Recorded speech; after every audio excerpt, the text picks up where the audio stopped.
Hi అండి. ఈరోజు నేను చేయబోయేది దొండకాయ ఎల్లికారం అండి. చాలా అంటే చాలా బాగుంటుంది, ఒకసారి ట్రై చేయండి.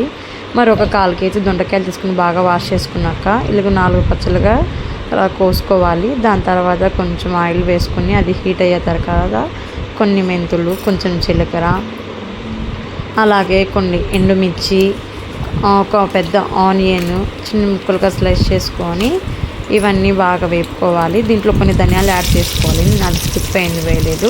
మీ దగ్గర ధనియాల పొడి ఉన్న లాస్ట్లో ఇదంతా ఎగ్గినాక వేసుకోండి. దాని తర్వాత కొన్ని ఆవాలు వేసుకొని ఈ దొండకాయలు కోసుకుని ఉంటాం కదండి, అవి బాగా వేయించుకోవాలన్నమాట ఆయిల్లో. చూడండి ఇక్కడ ఈ విధంగా అన్నమాట.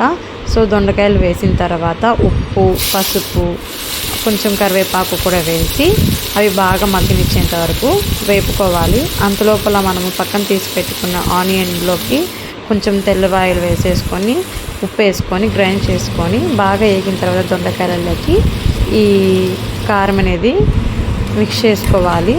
అంతేనండి, ఎంతో రుచికరమైన ఎల్లికారం. Thank you for watching.